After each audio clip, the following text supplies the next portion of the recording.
That should be so. Anyway,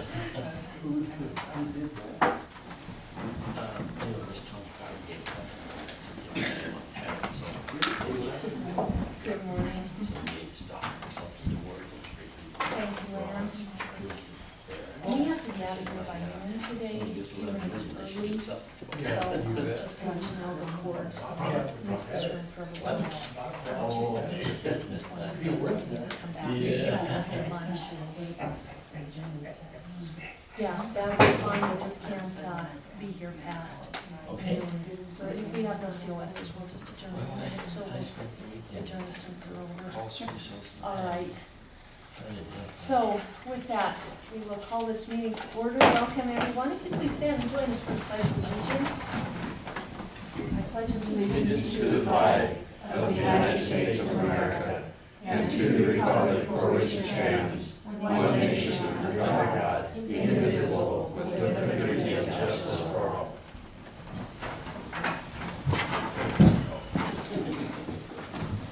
Oh, welcome everyone. It is September 29th, 2014. This is the Broadwater County Commissioners Business Meeting. Just a little bit of housekeeping. This is from the open meeting policy and our civility clause. We follow Robert's Rules of Order. The purpose of this policy is to open Broadwater County public meetings to a wider range of citizens. We realize we have a fiduciary and fiscal responsibility to conduct county business as efficiently as possible for all Broadwater County citizens. Commission meetings are recorded and are on YouTube, so please state your full name prior to public comment for the record. Any separate conversations need to be removed and taken outside. Outbursts will not be tolerated. Public comment will be prior to the meeting, and each person who wishes to speak will initially be given 3 minutes to do so.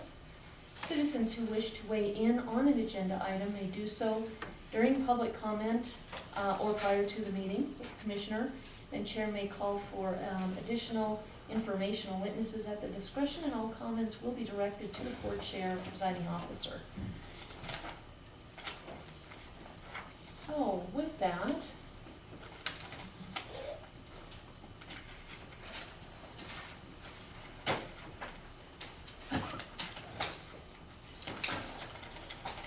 I'm going to just shake things up just a little bit this morning and start us off on a positive note with a Montana Minute.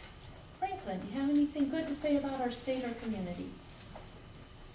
Well, in Kalispell, I made a conference last week, and that's probably the most scenic and recreation place in the state of Montana. And it's really great there. I tell you what, it's brought enough people there that it's sure good to be back here. I mean, it's kind of a mess there, really. Elaine? Yes, sir. Yes, ma'am. Hats off to the football team. They won the homecoming game very handily and got a very outstanding football team. So hats off, guys. They did great. Absolutely, you stole my thunder. I'm sorry. Hats off to the Bulldogs, they did great. Great game. Mother Nature gave us great weather. It was beautiful out. I also want to give a shout out to my two favorite teams, the Grizzlies and the Bobcats. They also won their homecoming games. And I have to say my dad was a Grizzly, so even though I'm a Bobcat, they still are my second favorite. That's for you, Bill. Madam Chair, Yes. may I add a Montana minute? Yes. I want to say thanks to the 3 men who did the cooking. They cooked 494 steaks. Wow. 3 men. 3 men. Yes. Kudos. I think Wow. we should send them a card of thanks as well. The steaks were fabulous. Yeah. Thanks, Ann. Any other Montana minutes? Along that line, I think John Rouser told me he cooked served over 500 people. I think it was a record breaker for that senior steak fry that they do on Friday night to raise money. That's kind of along the lines that Ann was talking about. Yeah. Excellent. Anything else? Any more Montana minutes? Tim? How about today is National Coffee Appreciation Day. Bobby. All right, here. All right, any more Montana minutes? All right, with that, we'll go ahead and move into public comment. Any public comment? Tim? Good morning, Madam Chair, Commissioners, Tim Ravendall. I would like to hand out this copy and then just go through this with you real quick. This is in regards to our budget process here in the county. Copy for each of you. And several weeks ago, I brought forward a concern regarding the preliminary budget process and whether we were following the statutory process. At that time, I brought forward 7-6-4021, which talks about a notice of a preliminary budget. And at that particular time, I didn't really bring forward the total context of that, which is basically the foundation is 7-6-4024, mentioned in your resolution that you adopted, talking about the mill values coming from Department of Revenue.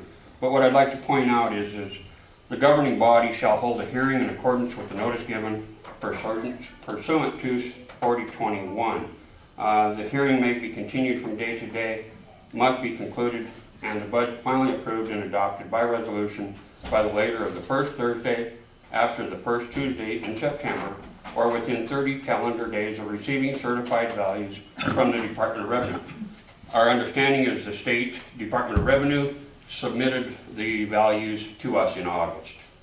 The budget notice is certainly clear, shall cause notice of public hearing on preliminary budget process, and that states that the budget or amendment placed on file, open to inspection at the county, designate the time and place of the meeting at which the governing body will meet for approving a final budget, which we now have that in place for October 8th.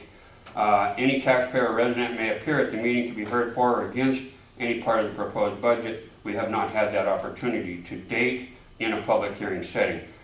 Publication requirements must conform to 7-1-2121. Publication in our certified newspaper here has not been done for that particular aspect of 7-6-4024, requiring that to take place within 30 days of the certified values from the state. Madam Chair, I talked to Dan Clark this morning on the phone to see if I was missing this statute and misreading it, and he indicated that I had not been. So, Madam Chair, when are we going to have a preliminary hearing on the budget for the people, and all the department heads should be here at once to look at the budget in whole? Thank you, Madam Chair. All right, any other public comment? John? This is in reference, my name is John Wright. This is in reference to the budget and the calculation of the indebtedness of the county. In 1993, Nellie B. Sayer was charged and convicted, and judgment served on her in the United States Court of Appeals, case 93-7021. It's been growing ever since. And you and Laura and Elaine both passed up the opportunity to close this account out before the commissioners way back. There's been 8 or 10 times it's been presented. Now that she has died off and her estate's been settled, the full liability of this judgment, which is due process of the law, constitutional as well as statutory. This judgment must be considered in the budget, or it is due process of the law, a criminal act. Laura, I'm putting it in your hands. Take it. No, you may put it down if you like, I'm not gonna take it. You won't take it. That means you're ignoring it. Mr. Slifka, will you take it? Well, I guess good, but I think you should give it to the. Well, she won't take it. Well, or give it to the clerk over there, to take the minutes. And will you take it? You can set it down. I will not take it. All right, back to you. I'll put it in your hands. All right, thank you. Any other public comment? comment? All right. Tim, just to address your concerns, thank you for the statutes. For a long time, this county was doing everything in one step. We're now doing it in two, which actually follows the statutes you gave us, so thank you for that. We have been following these. You said there has not been a public hearing to date. That's not true. On a preliminary budget. Right, we already have that. We've already When? passed the mills. It was last month, and it was noticed, it was in the paper. Trudy can testify to that. I We had- don't need to argue, don't Madam Chair. interrupt. I'm just Tim, trying to understand just a what you're minute. saying, because I'm giving you the facts. Okay. I might even have a copy of the agenda here. We had a public hearing over the budget. That We was- heard public comment, which there was none, but we did hold for public comment. to adopt the mill values. That's correct, which is the budget. And I Madam do Chair, not have that agenda with me, but that was done in September. I believe it was the 9th of September. We can get you that. So that was done. What we're doing now is the second part per statute, and that is the departmental part of it. The mills have been set, that is the county budget. Now it's the departmental budgets, it's two different things. The ads are currently running in the paper for a public hearing next Monday regarding the department heads and their budgets. So I think you're just confused on the process because it's changed, because now we are following these statutes that you gave us. And as far as it not being in the paper, we do have public notices and we do get copies of those in order to pay our bills, and you are more than welcome to copies of those as well. So I appreciate you bringing this forward. I appreciate that we can solidify that we have been following these very statutes, and Respectfully disagree, I Madam Chair. appreciate the opportunity to clear up any confusion.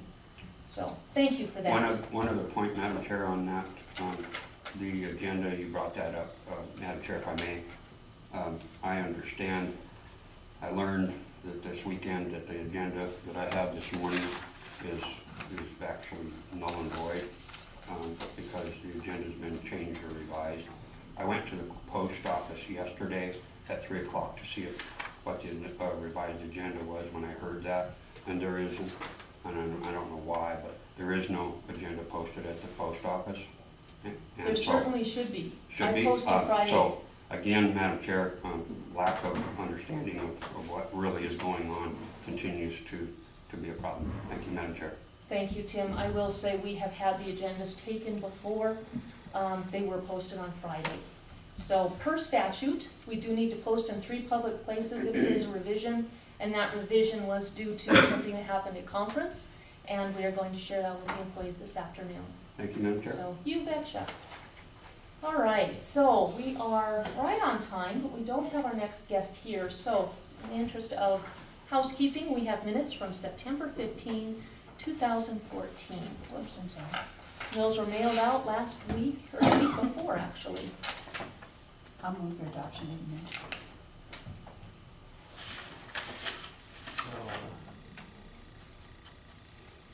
I'll second. It's been moved and seconded to adopt the minutes of September 14, September 15, 2014. All those in favor of that motion, please signify by saying aye. Aye. Aye, motion carries.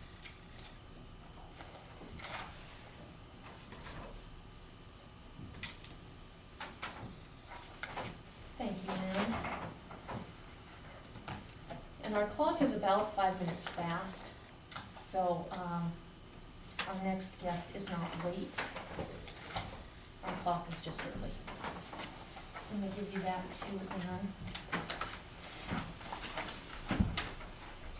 And I have a copy here too of the notice of public hearing in accordance with 764021 and 764024, and it's published for September 25 and October 2. First we have from the Department of, actually, before we get into that, since you guys are coming right in, we have Valerie Bornsfeld, Clerk of District Court, elected official salaries. Hello. Good morning. What's that? And And Alice, you're just not on the agenda.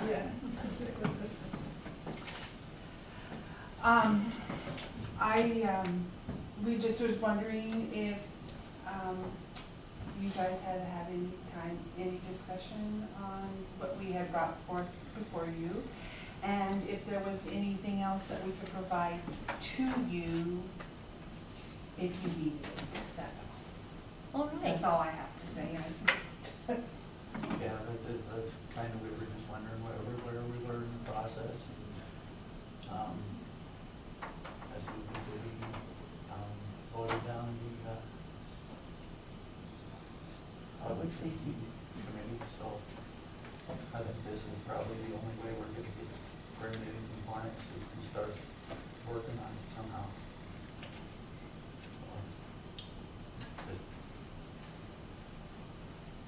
no other way around it, I don't think, to get her into compliance with what we have to do. And not only that, it just, like Val was saying the last time, if we don't get a raise, the deputies don't get a raise, then, it's just kind of snowball effect that, the way things are set up. Yeah. But yeah, just wondering if there's anything else we can give you guys or help you with, or try and make your decisions easier. Do you guys have any preliminary questions?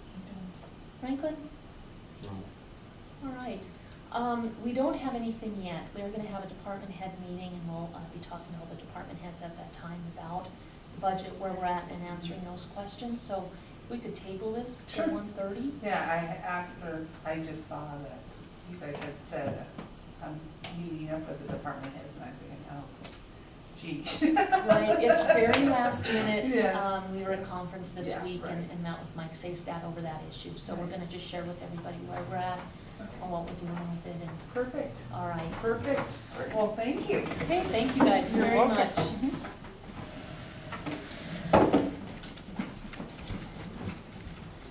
All right, back to some mail. We have from the Department of Public Health and Human Services, Environmental Laboratory. These are the results of the water tests at Silos, Broadwater Bay.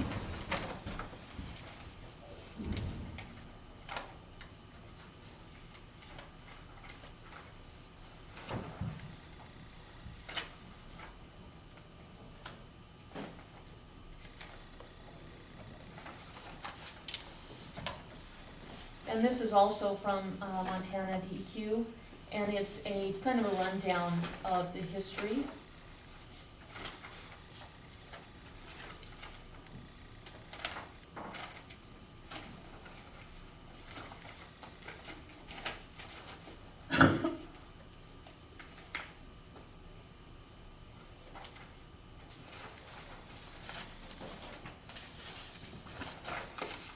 Thank you. Next, we have another practice that has changed, and that is signing timesheets. This is required in order to get your paycheck, and that is for the protection of our employee, and required.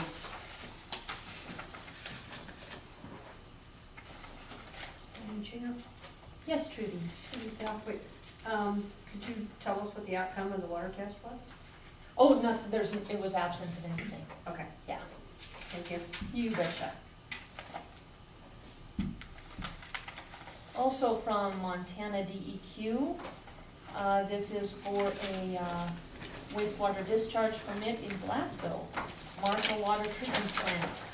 Doesn't affect us, but if you have a friend that lives there, let them know.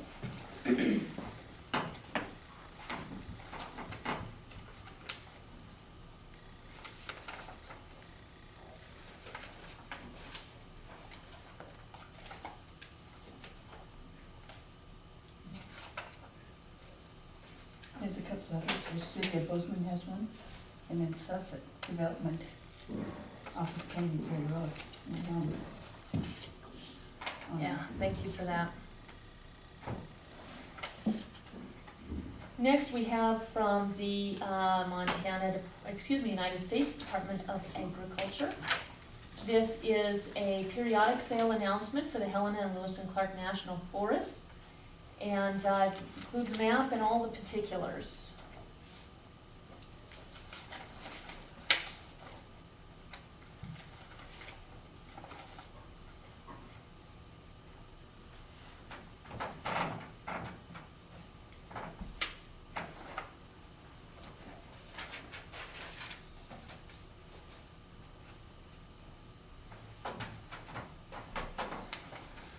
Excuse me, Madam Chair, is that a timber sale announcement?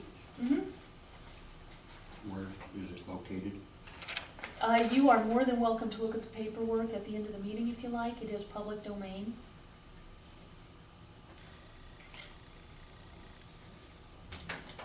There's a map there that you can look at as well.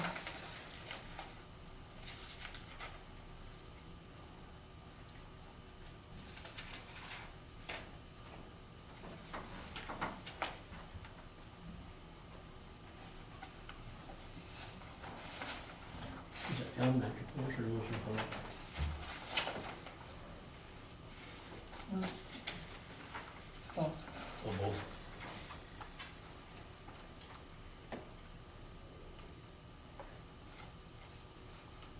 There's 3 big ones in White Sulphur.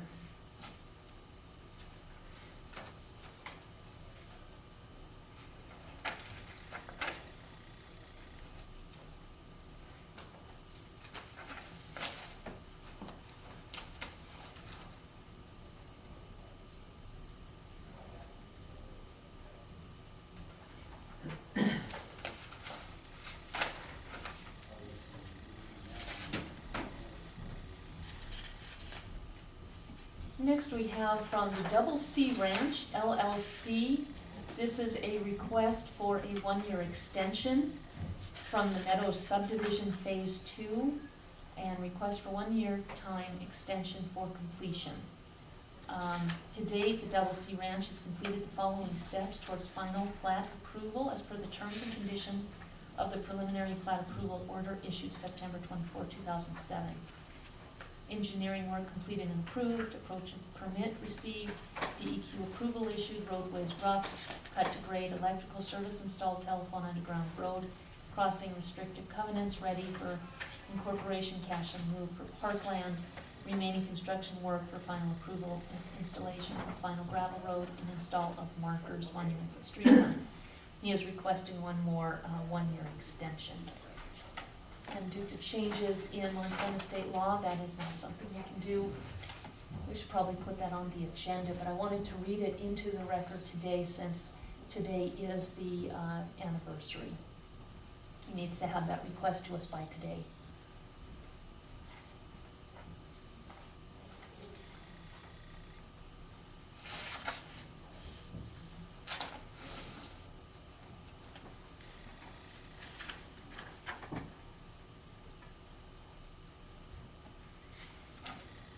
And from the Townsend Volunteer Fire Department, the City of Townsend Volunteer Fire Department currently provides fire protection services to multiple buildings within the city limits, that do not pay fire protection fees to the City of Townsend. The city courthouse, county courthouse, Broadwater Health Center, and Townsend Public School Complex are all within the city limits. City of Townsend Volunteer Fire Department recently purchased a used piece of fire apparatus to better serve the citizens of the City of Townsend.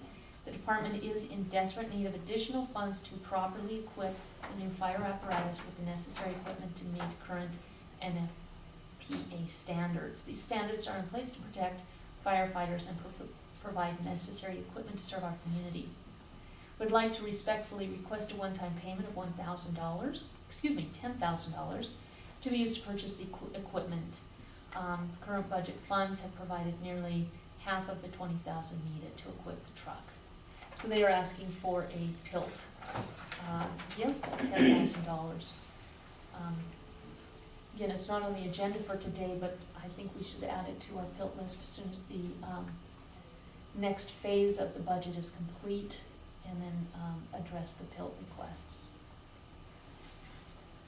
Unless you guys have better ideas. I'm fine with that.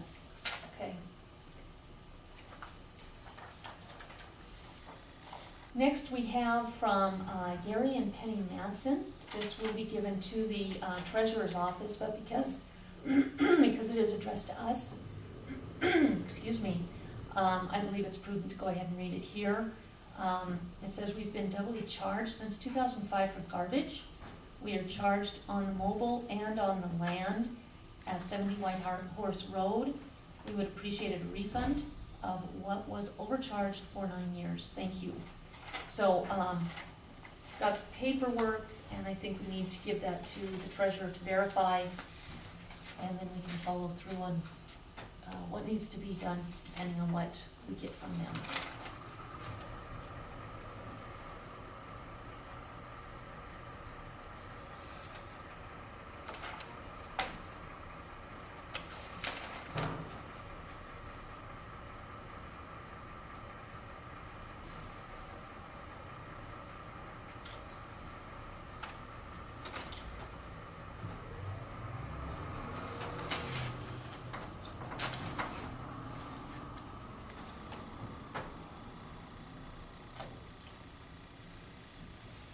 Okay, next we have an Eagle Scout, Michael Davis, and Eagle Scout candidate, excuse me. His Eagle Scout project was to build a bench. And what we have is a follow-up and support letter from Broadwater County Development Corp., BCDC. We have currently a paved walking path south of the bridge going out of town towards Helena. And in order to have any safety issues with that bridge addressed, we have to have another trail on the opposite side of the bridge. MDT with the two trails will address the safety issues of the bridge. With or without that trail, we have way too many bikes and pedestrians on the bridge without any shoulder. So we have two different trails. One of the trails has been called a trail to nowhere. It isn't to nowhere, it goes all the way out to the silos. It also connects with the old highway, so it's got historical significance, and it keeps people off the highway on their bikes. We've seen strollers out there, and again, it's so that we can have a long-range plan of addressing the safety issues on that bridge. So this Eagle Scout candidate put a bench on the north part of the trail, and this is from Ernie Forey, the president of BCDC. The BCDC has inspected the sitting bench on the Missouri to Silos Bike Pedestrian Trail north of the Missouri River that you coordinated and built for your Eagle Scout project in August 2014. We appreciate the thought that you put into the design to ensure that the legs were breakaway to comply with our Montana Department of Transportation encroachment permit requirements. We are also pleased that the sitting planks and stile were finished nicely to be comfortable and attractive. We will provide a notice of completion of the project to MDT. We understand that you were able to get much of the materials donated and that your troop provided a good volunteer labor pool. That makes organizational and managerial skills on your part, that takes organizational and managerial skills on your part, very useful skills in life. You did an awesome job on your project and provided a facility that can be used by our recreating visitors and local residents. You are helping to connect the community to Townsend with our developing residential areas to the north. Thank you for your service to Broadwater County. Sincerely, Ernie Forey. I wanted to read that in full. I think it's a nice letter.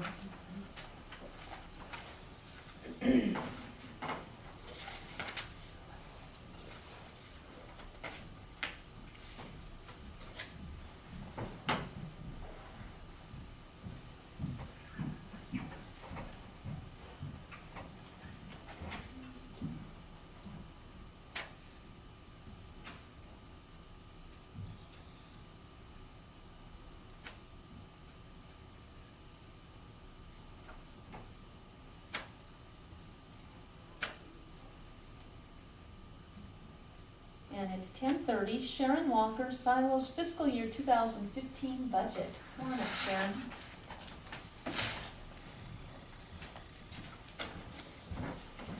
Good morning. Good morning. Thank you for coming in. You have copies? Do they give you copies? Yes, we do.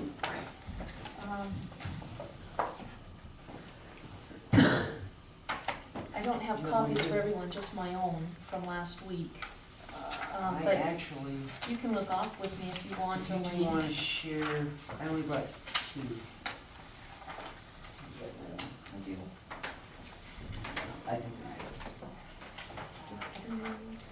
Okay, wait, I don't have a copy. here you go. You share. We'll share. Okay. These are the items that at the end of the year need to be done down at the recreation area.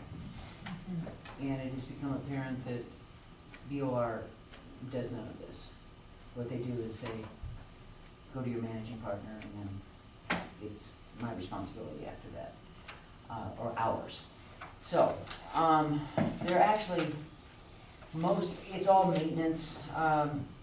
Gazebo 1 and 2, the main gazebo where the, right by the bay, where the walleye tournament, and number 2, the old one, shingles are coming off and need repair. And I did make a mistake here.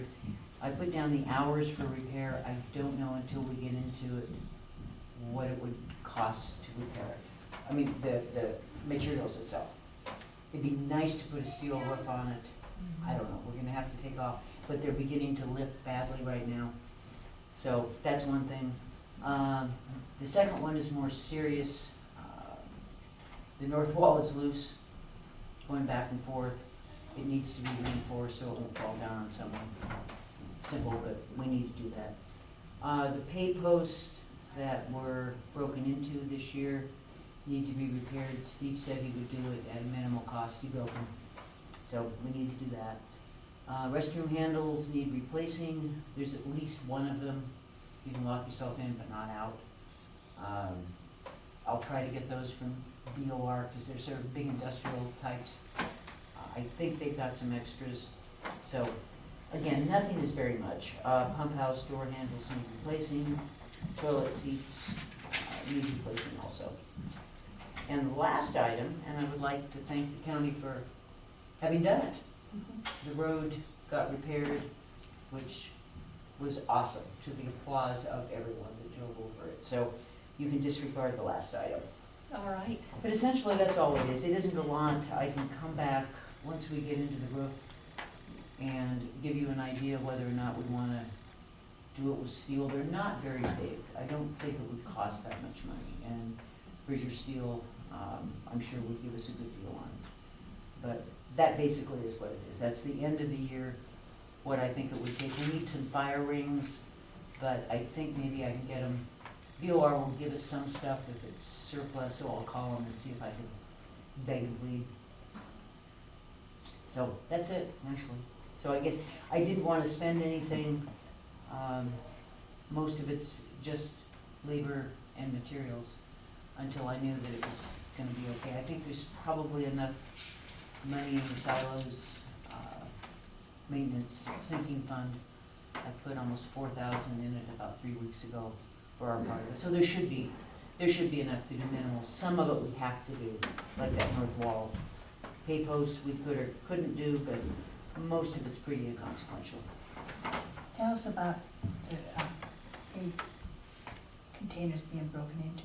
What happened, and I will admit, the ones that the BOR have were structurally a lot better done. The ones that we put in, we used good padlocks on. But one night somebody just cut them off. And sold them. So Steve now, I went back to Steve, and he has a plan now of retrofitting them so the locks tuck up into it so you can't get at it with a I guess pair of bolt cutters. So it was sad. It happens, but it was sad. I mean, the vandalism is increasing down there. We've had a couple generators stolen, just in clear light of day, just cut chains. So, but when you've got that many people down there, I've learned that some of that just plain happens. It's like a little town, and you've got your degree of vandalism, and so. But I would like to have those fixed because it would still be nicer if we had the convenience of having pay posts down at the other end. So that's it, basically. So I guess I'm just asking approval to do repairs. And you ended the For honor year, about that much money. you ended the year with a surplus as well, didn't you? End with like 5,000 something Of, money in your account in the sinking fund? I don't know, but that's about what I should have. Yeah. Because I put in 38 or 3,900, and there should have been about 1,000 left from last year. And of course, that's what it's for, is for ongoing Exactly, repairs. exactly, that is what it's for. And I don't know if the gravel came from that fund or not, I don't know where that For the came from. road? Yeah, Yeah, no, it didn't.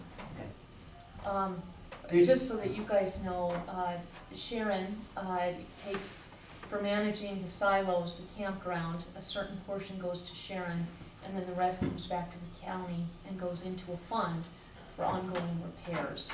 And that's per our managerial agreement. but I don't have the authority to spend it without asking. Right, yes. I wanted you guys to know where the money's coming from. So, any further questions for Sharon? Sharon, can you let us know about the docks? The dogs are in. That's awesome. They all fit and were received the minute they were in. As you said, it looked like they had always been there. It was, and John Palmer did an amazingly good job. We also put, I don't know, Franklin, have you been out there? No? You haven't looked either. It was actually Steve McCullough's idea. I think the docks, the rentable docks, are all in and they're perfect and people love them.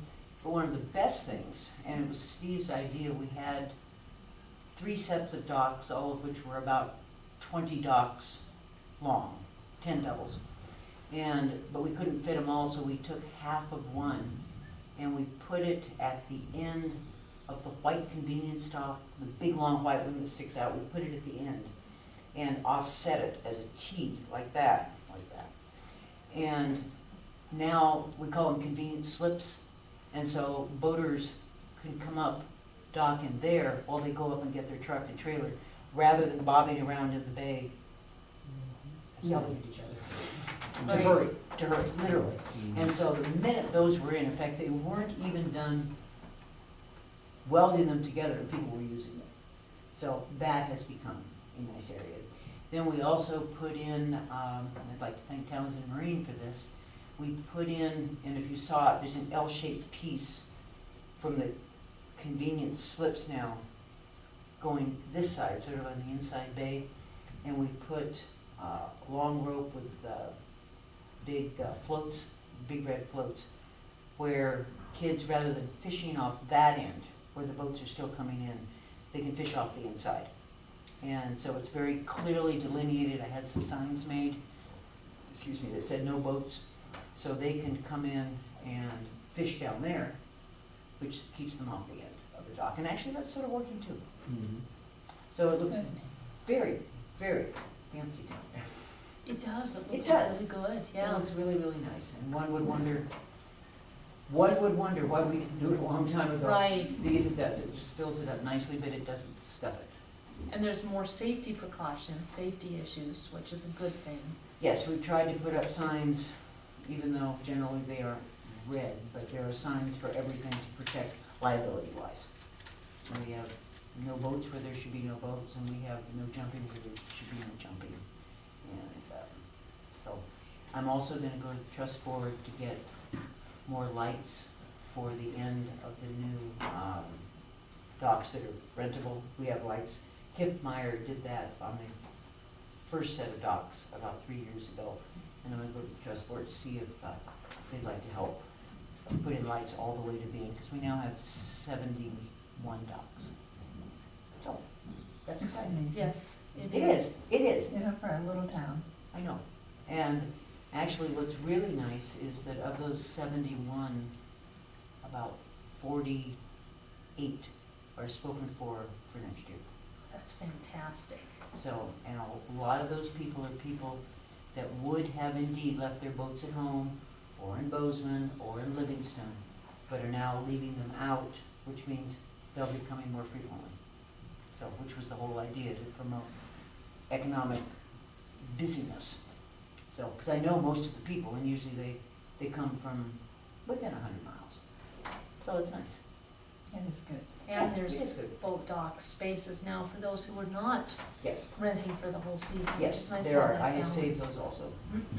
Yeah, and it's nice that this was a partnership. This was not something where the taxpayers paid for it. It was. No, actually, it was everyone. It was the trust board, it was people that contributed, it was Walleyes, the trust board, ECDC, and the community foundation, all of which made that possible. And John, which I have to say, did do a good job. Yeah. And I will say at times we looked at each other and we thought, is this really gonna fail? And it did. Because, you know, everything, you get all the puzzle pieces together, sometimes they don't always just go together exactly. And he made some great adjustments, like where the two dogs weren't exactly the same height. He made some really, really well thought out adjustments, how to make it all work. So he did an awesome job. Where's he from?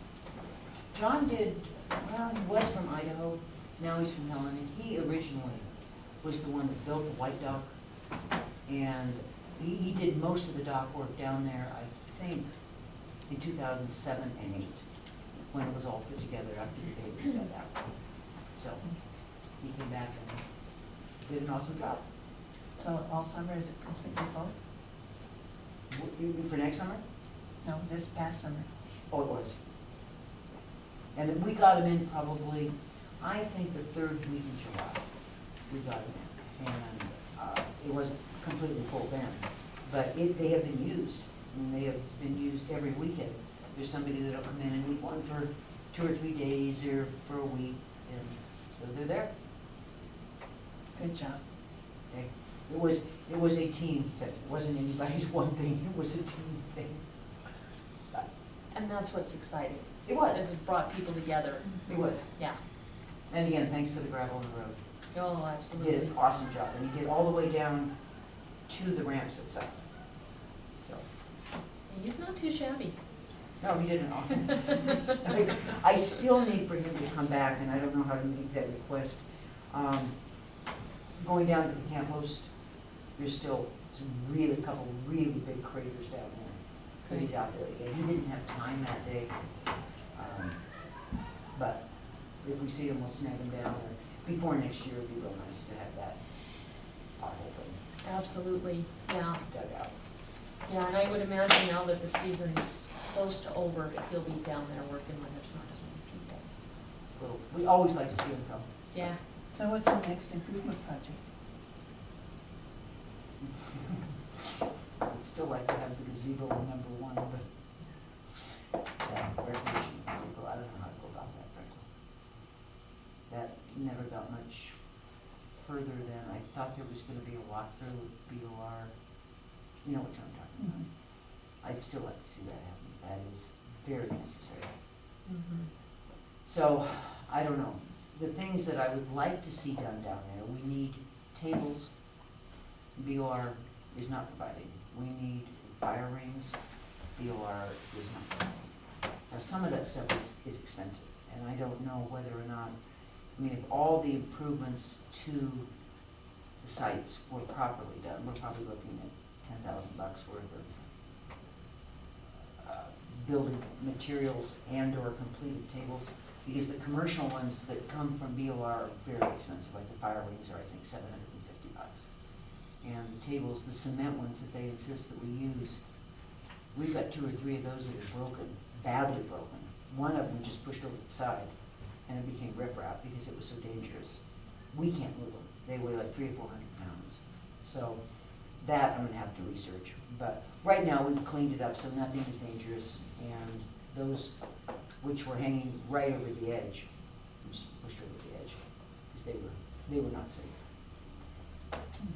So, there's probably other ideas too, but I think the lights for safety in the marina, number 1. If we could do anything, it would be to dredge out the hump, the sand, which is still at the opening, but that I don't even, I mean, I know how to go about it, sort of, but I don't even know where to start. That's Fish and Wildlife, that's Army Corps. I called the BOR and got them out there at one point, and they said, oh, we're gonna have to do a survey to determine the high water mark to see who really owns it. So I'm not even sure, Elaine, in my lifetime. But that would be the number 1 thing that people would like to see. Because when water gets low, you've got 10 lateral feet to get out and 18 inches high if the water is low. So, I don't know. We have volunteers of midnight excavators, but I told them that's not a good idea. Probably Thanks, not. but no thanks. Yeah, that's what I said, it's probably not a good thing, but it is that important to us. That would be the one single thing that if we could manage to get done, it would be done. So, they'll do some research and come in. I don't think it's something that would start here, but I can find out. I mean, obviously it wouldn't come through me, the request would have to come through Broadwater County, to BOR, to Army Corps, but it means excavating and getting a permit like we're gonna do, and then it has people to do it, so. And you know, now's the time, we don't want them doing it in July or Well, the August. time to do it would be in ice, or when it's, from what I understand, when it's in ice, so that they could use the ice as a platform and go in and dig then. But, yeah, I don't know. It may be that Steve and guys from the trust board would know better because they were there in the beginning. Yeah, So I've got an appointment with the trust board in October. I might ask some advice then and see what we can find out. absolutely. Yeah, it That is. would be the one huge thing that would make, it would just finish off. And a letter of request now gives them a couple of months before the ice to Yeah, get their ducks in a row. and dogs. And docks. So, do I need approval to go ahead and fix these things, or? We can grant that any So moved. further. All right. Yeah, go ahead. And All then right, whatever happens on the roof, I'll get the actual structure, whether it be just replace the shingles or Terry, we don't know until Terry gets up and takes a look at it. and see. I trust his judgment on that. All those in favor of the go-ahead, signify by saying aye. Aye. Aye. Motion carries. Go for it. Thank you. Go Nice forth to and see you all. conquer. Thanks, Go Sharon. forth and repair. That too. Yeah, Thanks for a great job out there. thank you. You know, when you think back just a few years ago, what was there, as compared to now, Oh, man. Yeah. there's no comparison. No. All right, our next appointment is at 11. We're a little bit ahead of schedule. So here is a claim to the Board of Health. I signed it as the vice chair. I just wonder if you could approve it if it is agreeable to the commission. Thank you. And then this just needs your signature, so you can put it in the file. And that one.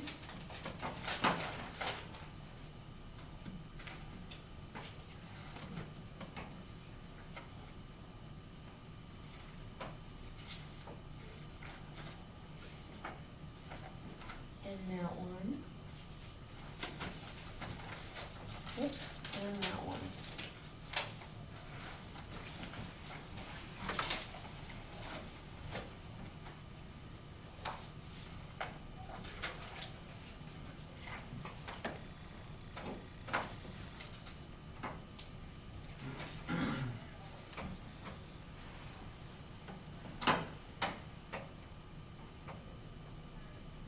Do you want to see these now or when they're in the pile? And,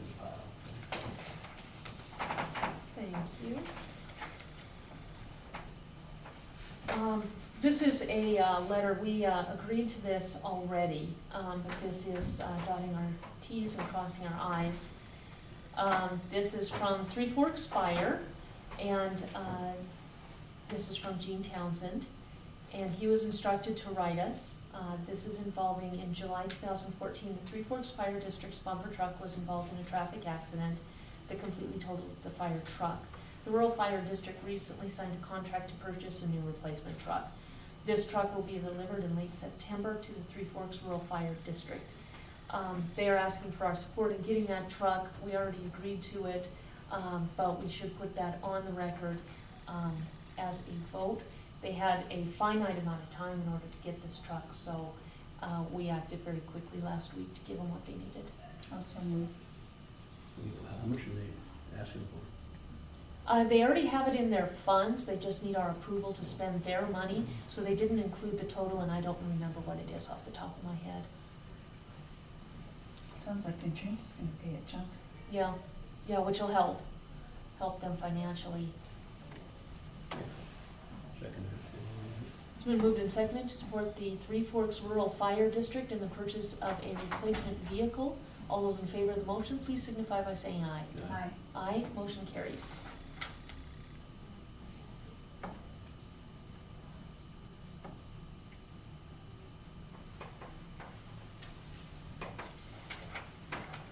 Alright. Give you that one. Just a couple more minutes. When did you say that the truck will be here? I don't know exactly when it'll be here, does it say? It will be delivered in late September, so any day now, Yeah. if it hasn't been already. So we have just a updated contract from Denning and Downey. They do our county audit annually. And it's going up from $27,030 to $32,030. And we just need to vote to approve that increase and get that back to them. So moved. Yeah. It's moved and seconded to go ahead and sign the contract for the increase for the annual audit with Denning and Downey and Associates. All those in favor, please signify by saying aye. Aye. Aye, motion carries.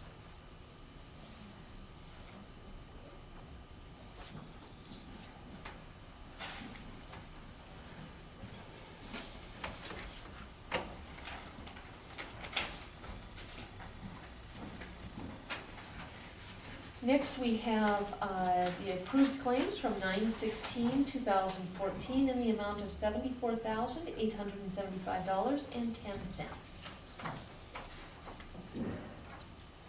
I'll make a motion that we approve the claims of 9/16 in the amount of $74,875.10. Second.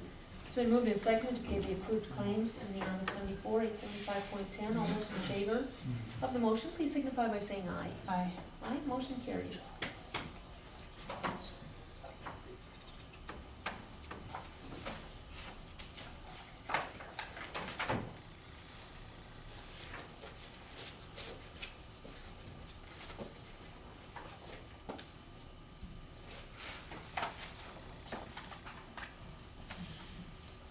And if you would approve that, that is for the conference.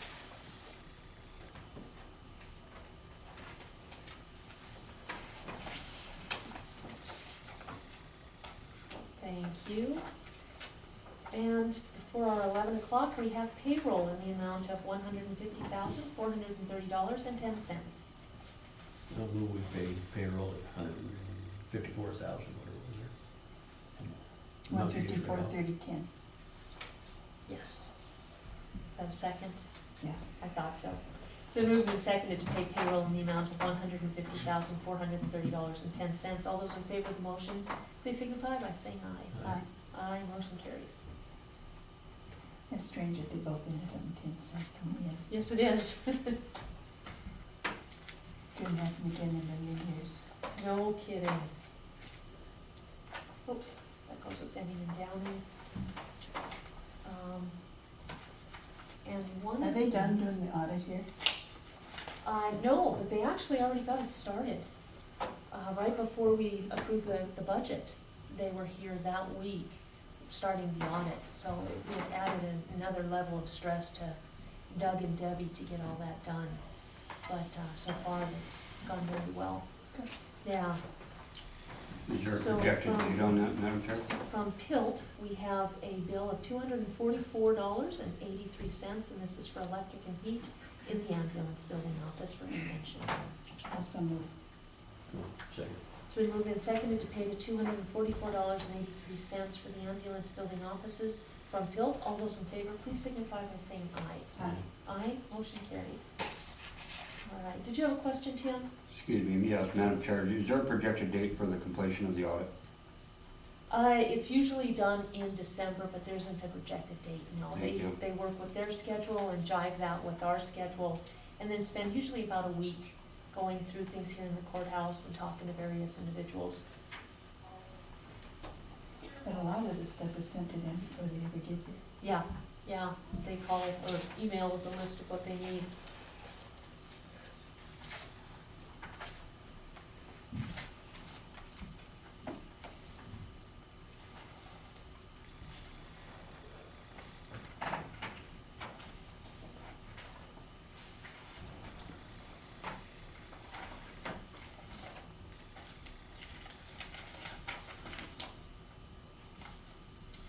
got that one. Sorry about that.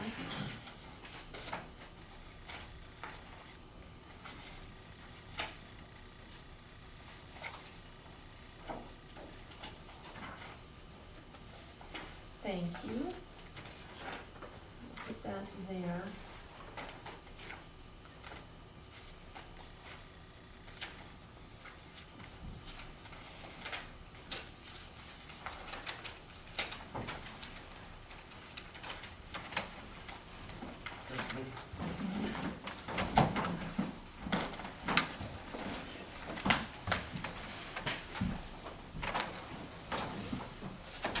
We are a few minutes early, and as it looks like there's quite a bit of interest for this next agenda item, what I'm gonna do is just give any folks who might still be coming a couple minutes to get here. If that's all right with you guys.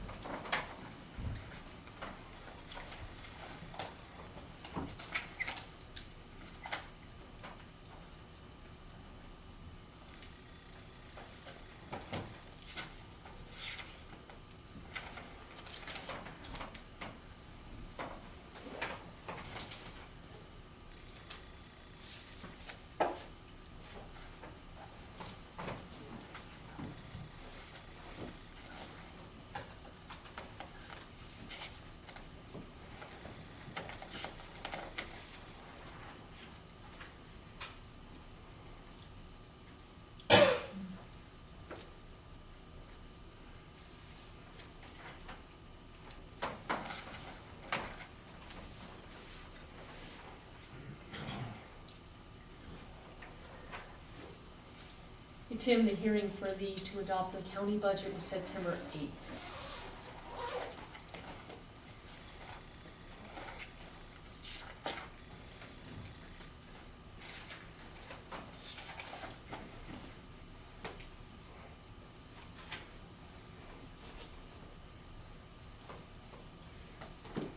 All right, we are at 15 seconds to 11. So Kyle Hopstead, Jenny Klaus, Townsend Health Systems report.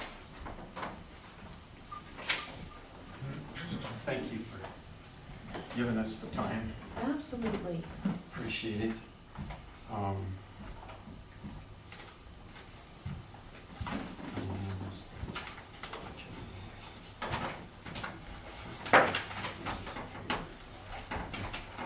Thank you.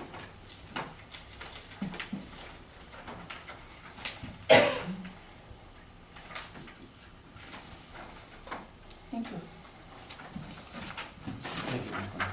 Just introduce a couple of our board members that are here. Our vice chair, Brad Campbell, and Hugh Van Swearingen, our secretary treasurer, and Bill Upthegrove, our board member that is always around. Appreciate it. And, we come to you this morning. I think we're beginning to generate the revenues. We're not there yet on the operational side. Somewhere between $400,000 to $420,000 per month. Our expenses are still ahead of our revenues. We've had some great successes with the CT scan as we're upwards past 55 scans in the last 35, 40 days. We're really pleased at how that has taken on a life of its own, so to speak. We have 2 CT techs that are relocating to the community that are second to none. Both certified CT techs, doing very, very well. In working with our medical staff, got Aaron Peters, who is a PA, now been with us over 18 months already. Dwight Thompson is about 8 months now as a PA, and then Margaret Bertko just joined us as a nurse practitioner, and then Marley Bruno will be joining us. So we'll have a full, complete cadre of practitioners. Rather than my back to them, I'll stand over here. Coming together.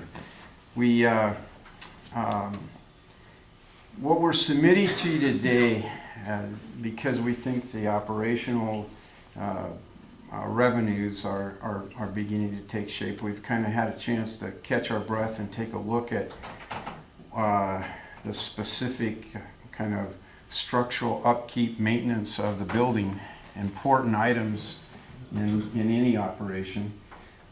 Some of them are critical to us. When you take a look at a leaky roof, there's about a half to maybe 2/3 of the roof that really does need attention.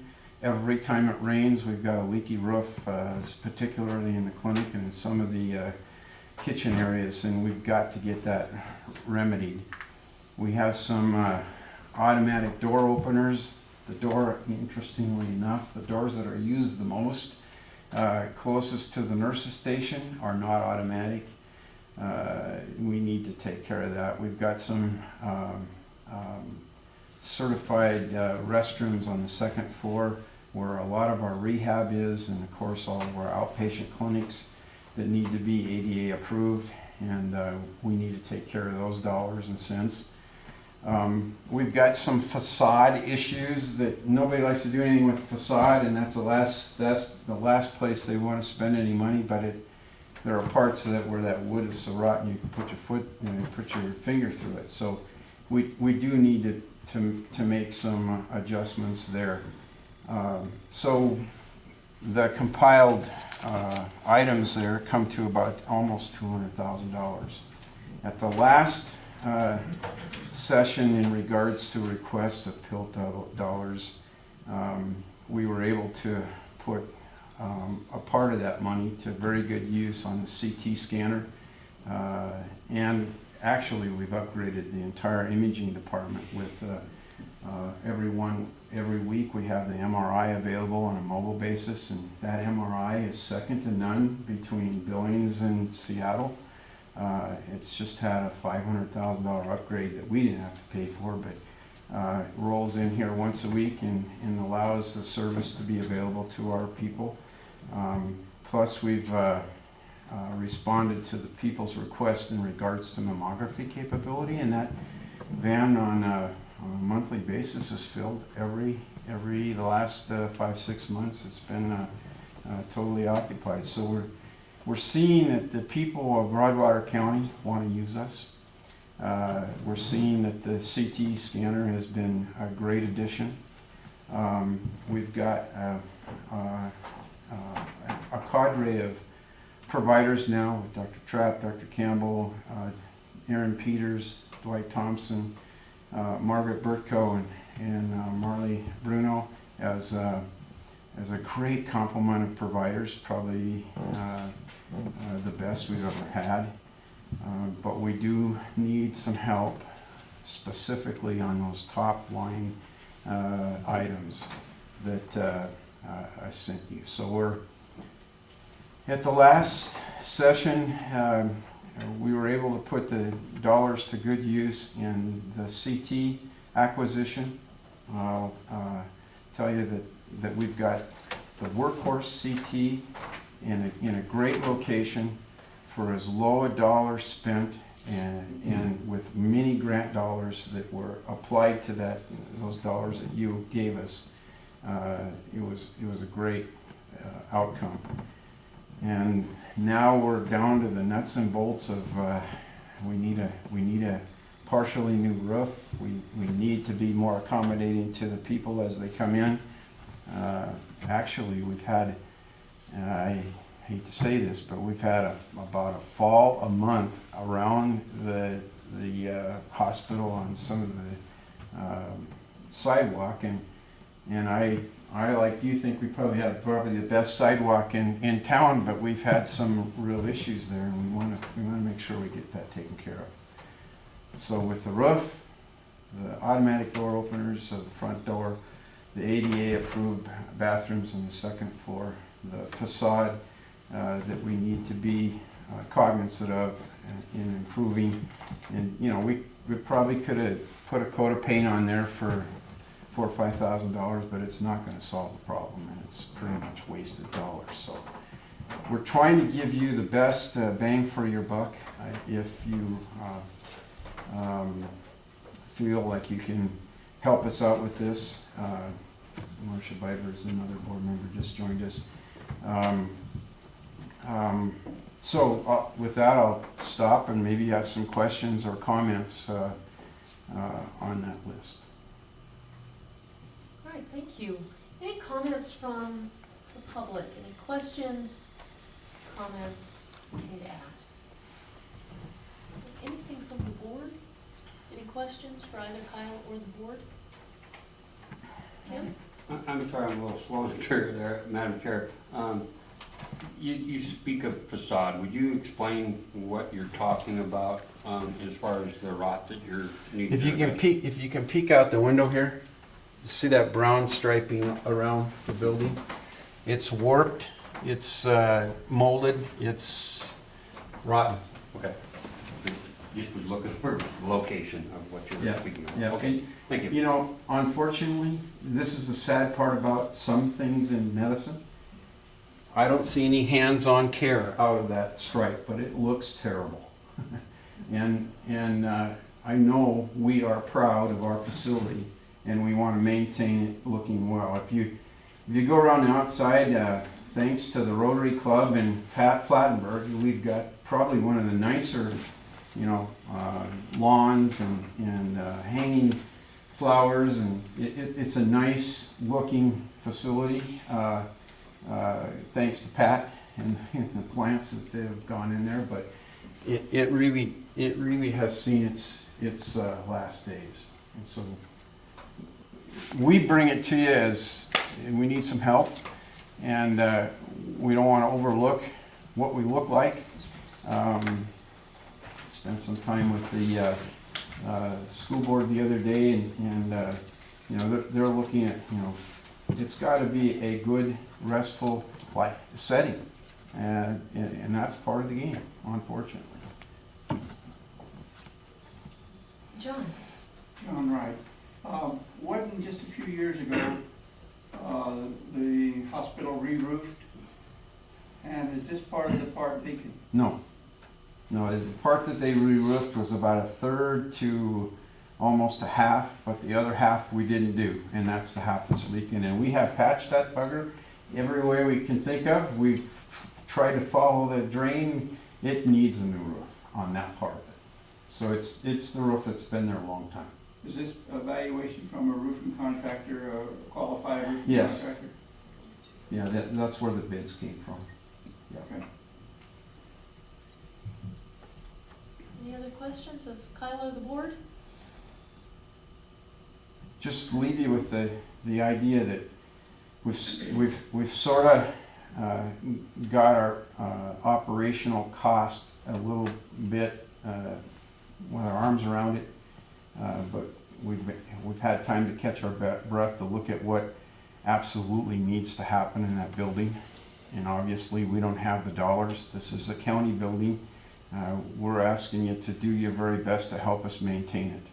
And yes, it's a large request, but I can tell you it will really improve quality care. There's one other item, a Wander Guard system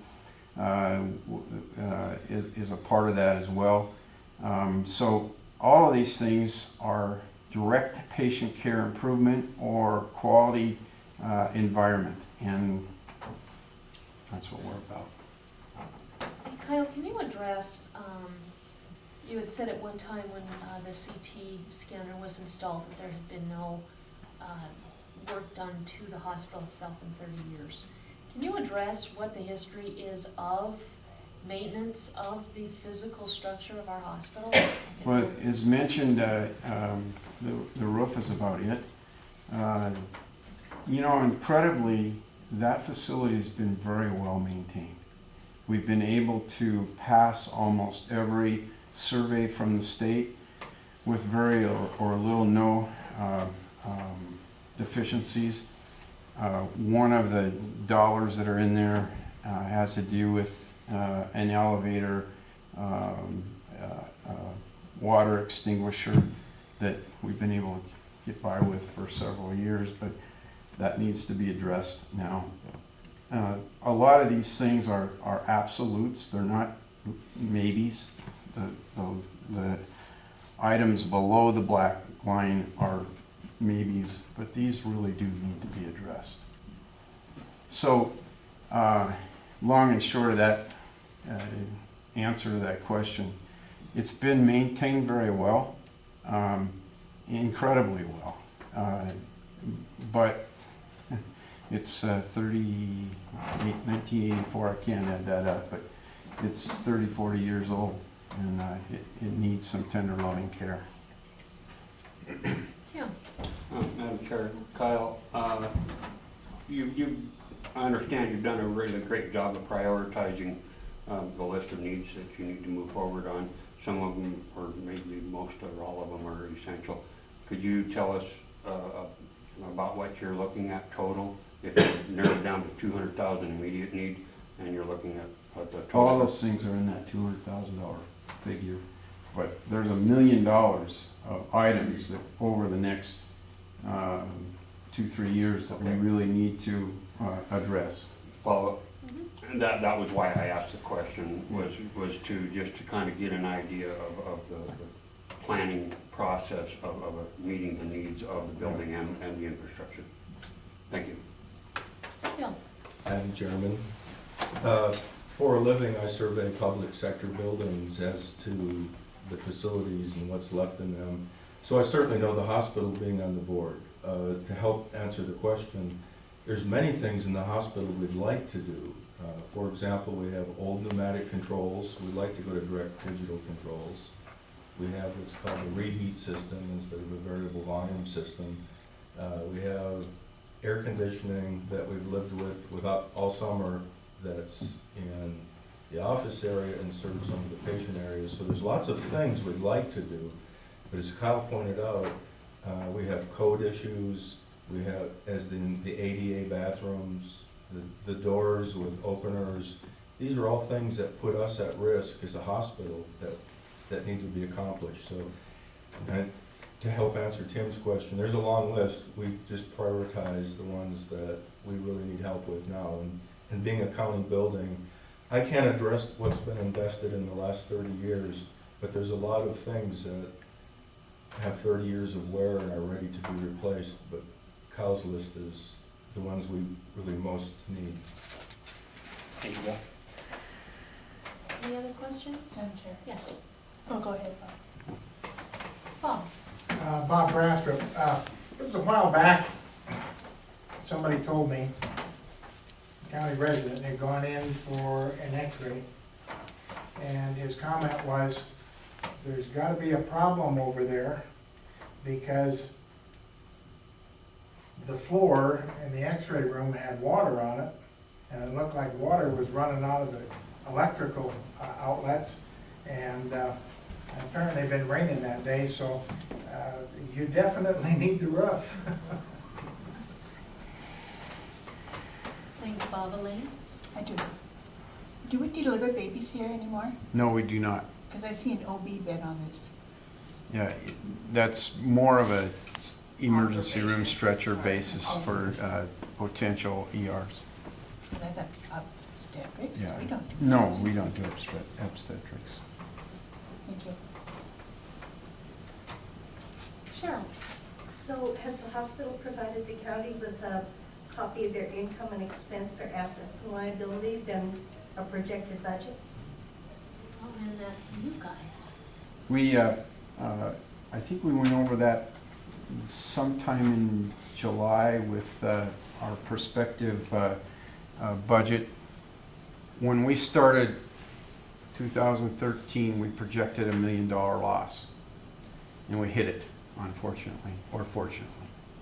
This upcoming year, we're going to cut that in half, and so far we're on that trajectory to hit that projection. The following year, we haven't actually begun that budgeting process, but I think we've always said that the toughest year in recovery of the shutdown, with the starting of the clinic, the rehab unit, nursing home, and hospital, that we would probably need another infusion somewhere between $500,000 to $1 million, not mil levy. And that's just about where we're at.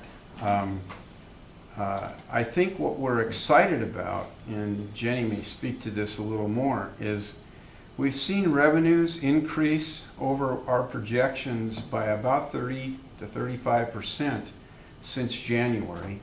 Part of that is the CT, and part of it is we're just seeing a little higher utilization.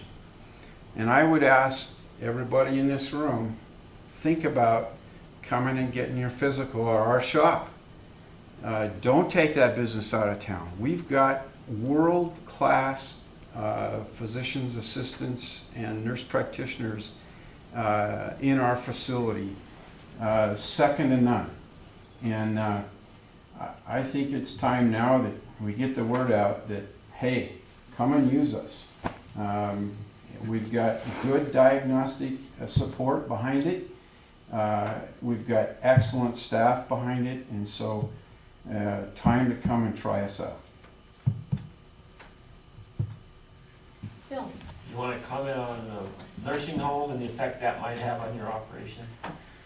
Well, you know, if you look around the state of Montana, many facilities have exited themselves from long-term care, nursing home connected.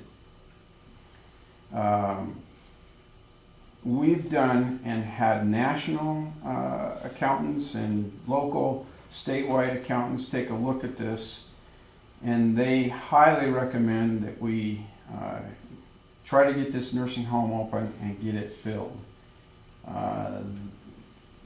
The long answer to that is you need to have the right payer mix, whether they're private pay patients, 30 to 40% of your occupancy needs to be in that level, matched to the Medicaid population.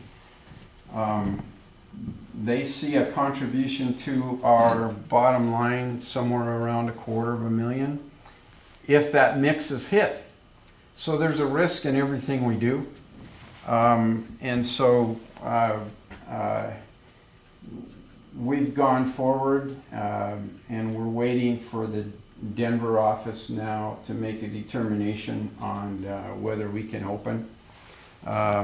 We've had virtually 2 excellent surveys of the facility, and we're hoping to hear positively that we can open it up, and probably it's open now. Bad terminology. You got to understand how the Fed works. We have a licensed nursing home right now. We also have long-term care capability in the critical access hospital. What we don't have is Medicare, Medicaid certification for the licensed nursing home, and that's what we're waiting on. I'm sorry, that was probably a long question, but a long answer to the question. But it's, you know, when you think about it, ladies and gentlemen, we're putting on a monthly basis about $220,000 in payroll rolling down Main Street. We went from about 15 employees at the shutdown, November 2012, now to about 70 full-time, 90 full-time, part-time. It's a huge impact in this community, and it's, by and large, if you walk down the hallways and talk to the residents that are there or patients that have gone through, they're very, very happy with the loving, kind, excellent, skilled care that they're getting. Yes, Paul?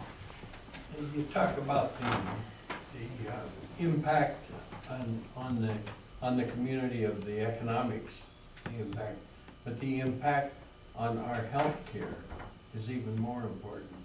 From the kid who falls out of bed at night and bangs his skull and winds up with a hematoma, to any one of us who can have an accident, hurt themselves, cut off a finger, whatever. This kind of health care, immediate and available, and right at our doorstep is invaluable.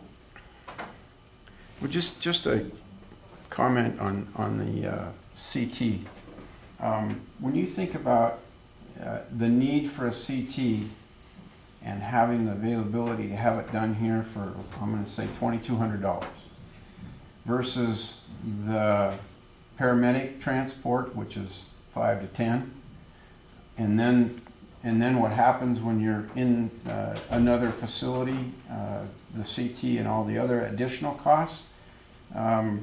We've actually gone to Blue Cross Blue Shield, and they've said we'll give you full pay for your services just because we can see the overall cost reduction capability of you doing that service. So just know that we've approached the need for more income with the payers, and they see it as very positive. There have been grants that have been given to us because they can see, I'm going to say, the miracle that's happened from the Broadwater citizens making it happen. We just need more support from the county on the PILT, and that's the dollars that are really, really required to have right now. Any other, Tim? Madam Chair, one last question. Kyle, there's been some discussion held regarding expanding our ability here in Broadwater County to include an assisted living facility, and we're still working on our long-term care at the hospital, getting that license. Currently, we have the history, looking back, the facility on the hill, a 24-bed facility up there that was at one time owned by the county, and at that time decided it was not feasible at that time. Currently that facility has only got 2 beds filled right now, and so I'm just wondering if you've had an opportunity to talk to George and look at where we're at for a long-term community development process here to include what existing facilities we have and the economics of that. And the short answer to that is yes, we've talked to George. The long answer to that is the board has really taken a lot of time in studying the focus of where the most efficient dollars will be spent in the next 12 months to 3 years. And what they've learned is outpatient services are absolutely necessary, need to be visible, they need to be out there so that the people know it. Also, they found is that several of the facilities in the state have a continuum of care that they are a part of. It might be hospice, it might be home health services, it might be medical home services, it might be assisted living services, but all those continuums of the process of care, number one, provide the service to the people, and number two, offer up an entryway into the medical system, whether it be emergency services, whether it be assisted living services, all of those things, daycare services, all those things are part of the continuum. I think it's maybe hard to get in your heart and soul, but we had to relicense everything in the last 18 to 24 months, which took an incredible amount of time and effort. Just the relicensing of the 25-bed critical access, relicensing of the nursing home certificate of need process, all those things that went into it, as well as the recruitment of an impeccable staff. So now what we've asked and got grant dollars to study is what the market can supply in assisted living and what the feasibilities are. We want to make sure that we have a well-researched study process on what it is we go forward with, whether it be assisted living, whether it be maybe we're kind of almost running out of room, believe it or not, in the clinic process. So we're studying and studying some more, and we're taking time to go look at other facilities to see how they're doing it, how they did it, what their county contributes, all of those things go into formulating what that strategy is going to be. And that's why we've offered up public discussions in regards to the assisted living, in regards to how we go forward. Thank you. Any other questions? Cheryl? So you've not provided the commissioners with an Yes, they have updated copies slash since current- July. Yes, and you're welcome to. Yeah. What we'd like to do, Cheryl, is specifically sit down, have a work session with the commissioners to show them how we see those dollars working. But the long and short bottom line is $1 million loss for the 2013 that we hit on target, $500,000 loss for the next 2014, and depending on how that all shakes and how our traction develops, our hope is the following year that we look at actually breaking even. Keep in mind that all the time we're adding new services, so expenses are always going to be a little bit ahead of the revenues. But at some point in time, this is all going to pay off. If it doesn't pay off in the dollars and cents, and some of our board members who have been here 10 years say, we're always going to need help from the county. There's no question about it. But when you talk about $220,000 rolling down Main Street, there's a definite dividend in investment in that facility and the people in it, whether they be patients or staff. Any other questions? Hey, Kyle, how many CTs are you doing a month now on average? Off the top of your head? We're seeing one a day. That's what we kind of projected, but we're seeing it probably 1.5 a day. So, offering that service has an expense. We've got CT techs that are on 24/7. So anytime you come in and walk through the door, we're able to provide that service. So we're doing somewhere around 41 to 45 a month. What was the break-even number initially? Do you I think we remember? were looking at 37, somewhere around 37, 40. Okay, all right. Yeah. So, and I think what people don't realize, okay, now you're providing that service, okay? So we do the CT and we say, we've got enough staff and skill level that we can put them in an observation bed or an acute care bed to review them for the next 24 to 48 hours. Where would that patient have gone before? Down the road.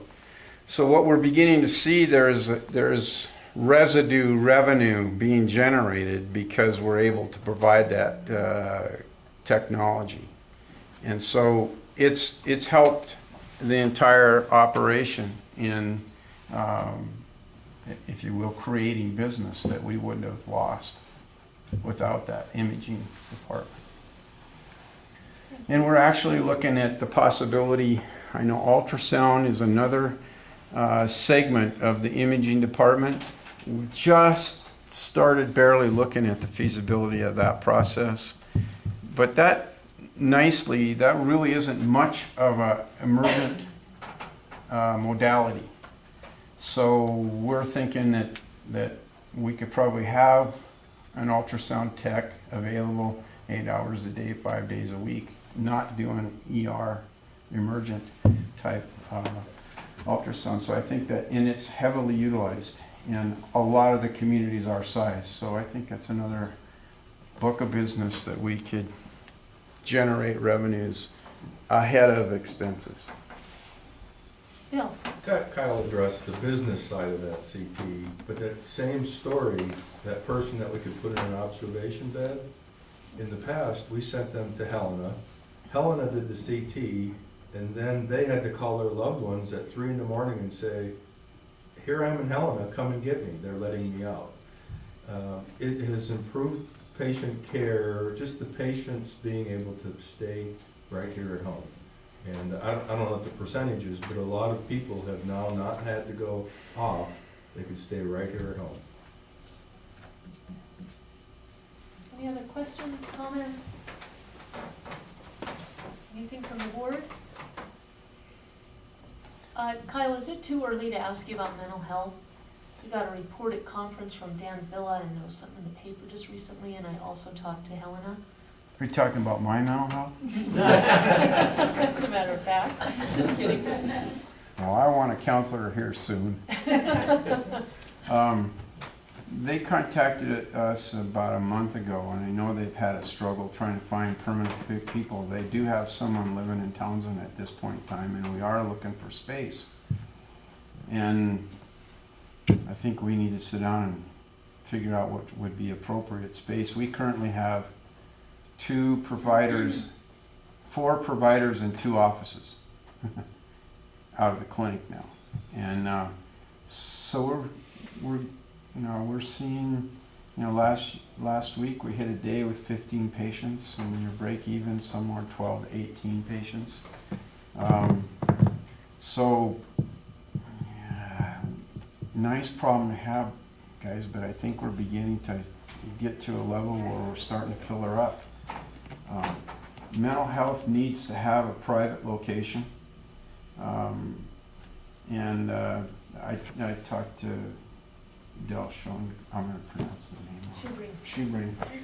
Talked to him this morning and told him that we need to just get a group together to sit down and start combing the community to find out where we could find the right place for them.